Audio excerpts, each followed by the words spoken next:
नमस्कार, स्वागत है आपका। वक्त है प्राइम टाइम एक्सक्लूसिव का। मैं हूं आपके साथ आशा झा और आज इस शो की शुरुआत उस तस्वीर के विश्लेषण के साथ जो इस वक्त ठीक हमारे सामने आप देख पा रहे हैं, जिस पर आज पूरी दुनिया टकटकी लगाए बैठी थी।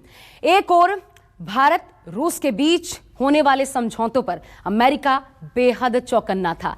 वहीं चीन और पाकिस्तान में आज प्रधानमंत्री मोदी और पुतिन के बीच हुई मुलाकात चर्चा का सबसे हॉट टॉपिक बना रहा।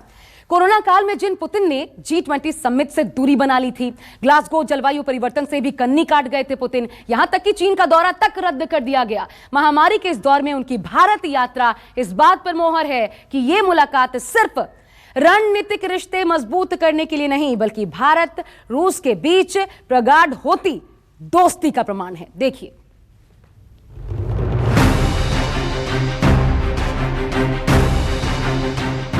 नरेंद्र मोदी और रूसी राष्ट्रपति की इन तस्वीरों से चीन और पाकिस्तान में खलबली मची हुई है। दिल्ली के हैदराबाद हाउस में जिस वक्त प्रधानमंत्री नरेंद्र मोदी और व्लादिमीर पुतिन मुलाकात कर रहे थे, ठीक उसी वक्त पाकिस्तान और चीन में सन्नाटा पसरा हुआ था। मोदी और पुतिन की दोस्ती की तस्वीरें बेहद खास हैं। एक दूसरे से हाथ मिलाने का दोनों का स्टाइल बेहद सॉलिड है।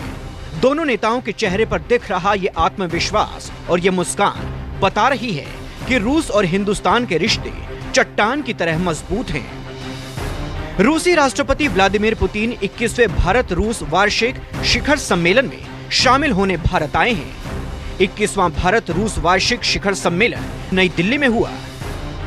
2019 में ब्रासीलिया में ब्रिक्स बैठक के बाद राष्ट्रपति पुतिन और प्रधानमंत्री नरेंद्र मोदी के बीच ये पहली बैठक है। कोविड की चुनौतियों के बावजूद भारत और रूस के संबंधों की रफ्तार में कोई बदलाव नहीं आया है। हमारी special and privilege strategic partnership निरंतर मजबूत होती गई है। कोविड के खिलाफ लड़ाई में भी दोनों देशों के बीच बेहतरीन सहयोग रहा, चाहे वैक्सीन ट्रायल्स और उत्पादन में हो, मानवीय सहायता के लिए हो या एक दूसरे के नागरिकों की देश वापसी के लिए हो। भारत रूस मित्रता एक कांस्टेंट रही है। दोनों देशों ने न सिर्फ एक दूसरे के साथ निसंकोच सहयोग किया है, एक दूसरे की सेंसिटिविटीज का भी विशेष ख्याल रखा है। यह सचमुच इंटरस्टेट दोस्ती का एक यूनिक और विश्वस्त मॉडल है। ये नरेंद्र मोदी और रूसी राष्ट्रपति व्लादिमीर पुतिन का शो है, जिसमें दोनों सुपर पावर नेताओं के बीच कई अहम मुद्दों पर बात हुई है।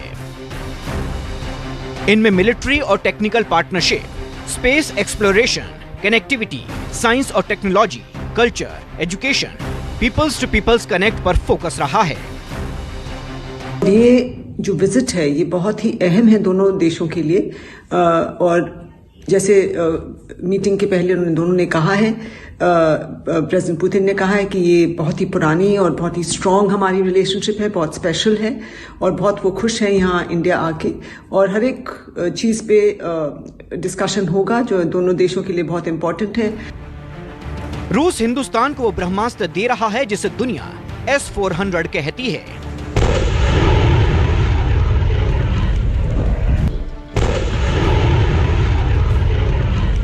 अमेरिका के कड़े विरोध के बाद भी पुतिन ने हिंदुस्तान को इस मिसाइल डिफेंस सिस्टम को देने का फैसला किया है। ये दोस्ती ही तो है जो रास्ते में आने वाली सारी बाधाओं को बौना बना देती है। इधर मोदी और पुतिन की मुलाकात हुई और उधर 2+2 डायलॉग में भारत के रक्षा मंत्री राजनाथ सिंह और विदेश मंत्री S जयशंकर ने रूसी रक्षा मंत्री सर्गेई शोइगु और रूसी विदेश मंत्री सर्गेई लेवरोव से मुलाकात की। Our officers and troops not only marched shoulder to shoulder with the Russian troops in honor of these fallen in Second World War, but also participated in a substantial manner in major exercises and activities undertaken at Russia's initiatives. Excellency, we hope that Russia will remain a major partner for India in these challenging circumstances. अब ये भी समझ लीजिए कि दोनों नेताओं की इस मुलाकात से इंडियन आर्मी को कैसे बूस्ट मिलेगा। S-400 डिफेंस सिस्टम की 2 यूनिट भारत आई हैं। कामोव AK-226T हेलीकॉप्टर पर भी बात हुई है। AK-203 राइफल पर भी डील हो चुकी है। इग्नामैन पोर्टेबल मिसाइल लॉन्चर पर बात बन गई है। क्लाशनिकोव पर पहले ही दोनों देशों के बीच समझौता हो चुका है। इस मेरे समकक्ष और मैं हमारे बीच विस्तृत चर्चा हुई हमारे सहयोग के बारे में रक्षा के क्षेत्र में, और हम आगे के लिए योजनाएं हमने बनाए। मुझे विश्वास है कि जो दोनों देश के जो एजेंसियां हैं वे योगदान करेंगे ताकि हम क्षेत्रीय विश्वास को बढ़ा सकें और वैश्विक स्तर पर सुरक्षा को बढ़ा सकें। 2+2 डायलॉग में दोनों देशों ने रिश्तों को और मजबूत करने पर जोर दिया, जिससे चीन और पाकिस्तान के पेट में दर्द होना तय है। We are meeting at a critical juncture in the global geopolitical environment, which is in great flux. As close friends and strategic partners, India and Russia have been working together to safeguard our common interests and to ensure peace, progress and prosperity for our people. एक दिन में पहले रूस और भारत के विदेश मंत्रियों की बैठक हुई, उसके कुछ देर बाद दोनों देशों के रक्षा मंत्रियों की बैठक हुई और फिर पीएम मोदी और रूस के राष्ट्रपति की मुलाकात हुई। मुलाकात का ये सिलसिला बता रहा है कि दुश्मन देशों की नींद कैसे उड़ी होगी। ये जो मीटिंग हो रही है, एनुअल समिट हो रहा है 21वां रूस और इंडिया के बीच में, ये एक मैसेज जाता है चीन को भी और पाकिस्तान को भी कि ये दोनों देश आपसी संबंध बहुत ही स्ट्रांग है, और ये ना समझें कि क्योंकि उनके साथ भी उन्होंने बातचीत की अफगानिस्तान के मुद्दे पे, पाकिस्तान के साथ भी, चीन के साथ भी कोलैबोरेट किया है। इसका ये मतलब नहीं है कि उन्होंने इंडिया को एक साइड कर दिया है। वो इंडिया के साथ अभी भी मजबूत संबंध है और मजबूत करना चाहते हैं। भारत और रूस की इस दोस्ती और दोनों नेताओं की इस केमिस्ट्री ने हिंदुस्तान को दुनिया के नक्शे पर नई पहचान दी है। Bureau report, news 24।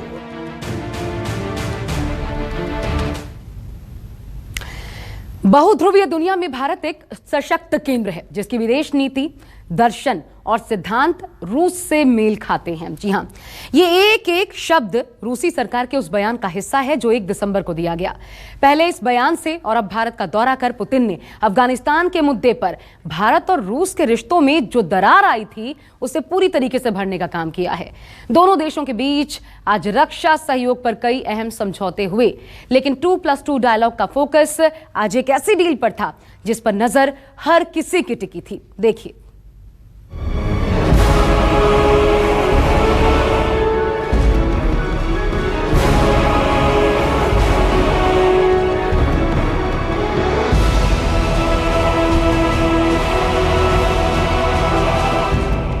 जिस वक्त दिल्ली में भारत रूस की यह मीटिंग चल रही थी, उस वक्त चीन में टेंशन हाई थी और पाकिस्तान में कईयों का ब्लड प्रेशर चढ़ा हुआ था। वजह थी भारत रूस के बीच वो समझौते और वो बातचीत जो देश के दुश्मनों की अकड़ निकालने के लिए बेहद अहम है। जैसा सोचा था हुआ भी बिल्कुल वैसा है।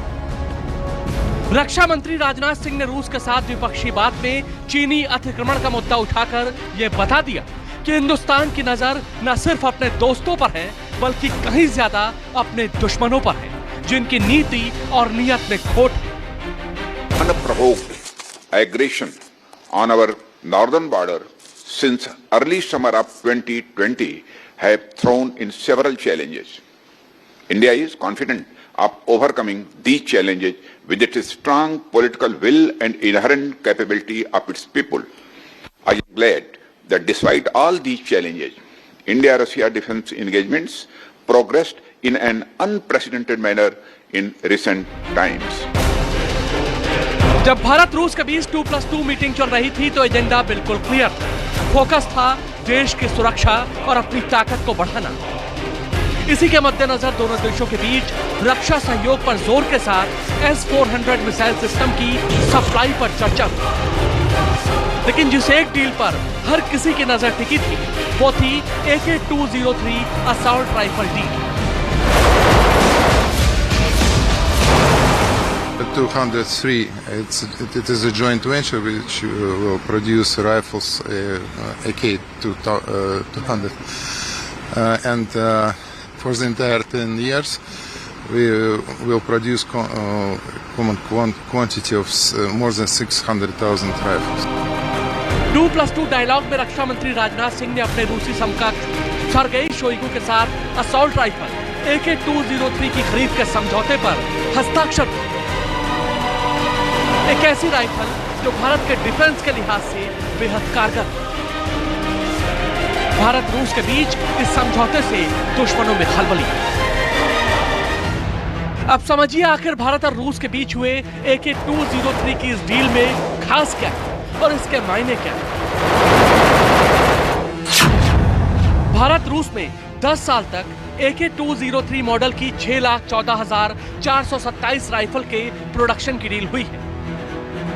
यह राइफल मेक इन इंडिया कार्यक्रम के तहत यूपी के अमेठी में बनाई जाएगी। हालांकि पहले असॉल्ट राइफल के 70,000 मॉडल रूस में तैयार किए जाएंगे। उसकी तकनीक को समझने के बाद भारत में इसका निर्माण किया जाएगा। समझौते के तहत अमेठी में 5 लाख से ज्यादा AK-203 का प्रोडक्शन किया जाएगा। इस प्रक्रिया में 32 महीने लग जाएंगे, जिसके बाद इसकी डिलीवरी सेना को शुरू होगी। Ministry of Defence, we have urged our greater military technical collaboration, advanced research, co-development and co-production of defence equipment leading to self-reliance of India. अब आपको यह भी समझने की जरूरत है कि आखिर 203 असॉल्ट राइफल की ताकत क्या है। यह राइफल 300 मीटर तक लक्ष्य भेदने में सक्षम है। यह असॉल्ट राइफल हल्के वजन, मजबूत और बेहतरीन टेक्नोलॉजी से लैस है। बिना मैगजीन लगाए इसका करीब वजन 3 किलो 800 ग्राम है। खास बात यह कि ऑटोमेटिक और सेमी ऑटोमेटिक दोनों तरीके से इसका इस्तेमाल होता है। AK-203 की रेंज 800 मीटर तक है और मैगजीन 30 राउंड तक है।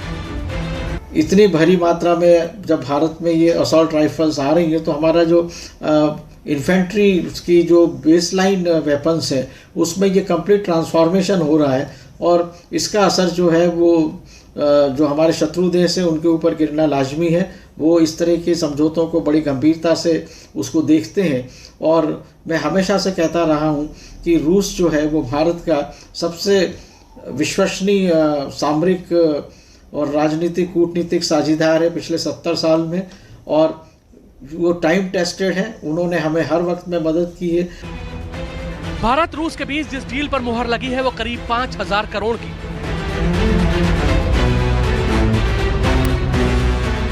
AK-203 असॉल्ट राइफल को ऐसे डिजाइन किया गया है कि ये हल्की है, साथ ही चलाने में आसान है। सबसे जरूरी बात ये कि DRDO की ओर से बनाई गई भारत की 30 साल पुरानी इंसास राइफल को AK-203 से ही रिप्लेस किया जाए, जिसमें कई सालों से इश्यू आ रहे थे। AK-203 इंसास के मामले में काफी हल्की, छोटी और आधुनिक है। इंसास का मैगजीन लगाए बिना वजन 4.15 किलोग्राम है, जबकि AK-203 का बिना मैगजीन वजन 3 किलो 800 ग्राम है। इंसास की लेंथ 960 mm है, जबकि AK-203 की लेंथ 705 mm, जिसमें फोल्डिंग स्टॉक भी शामिल है। इसलिए हल्की, छोटी और खतरनाक बंदूक है। AK-203 में 7.62 × 39 mm की गोली का इस्तेमाल होता है, जबकि इंसास में 5.56 × 45 mm की गोली का इस्तेमाल किया जाता है। यानी कैलिबर के मामले में भी AK-203 गन काफी खतरनाक है। इस राइफल के आने के बाद जैसा हमारे ऑपरेशनल कैपेबिलिटीज़ बढ़ेंगी और दूसरी बात जो महत्वपूर्ण ये है कि मेक इन इंडिया प्रोजेक्ट के अंदर बन रहा है, तो ये राइफल्स जो है संयुक्त उपक्रम में भारत में ही आगे चल के बनाई जाएंगी। तो हमारी आगे भी टेक्नोलॉजी जो है उसमें डेवलप आगे भी हम इसको कर सकेंगे और AK-203 के फर्दर एडवांस जो वेपन्स होंगे वो हो सकता है कि इसी प्रोजेक्ट्स में आगे आने में दिखाई देंगे।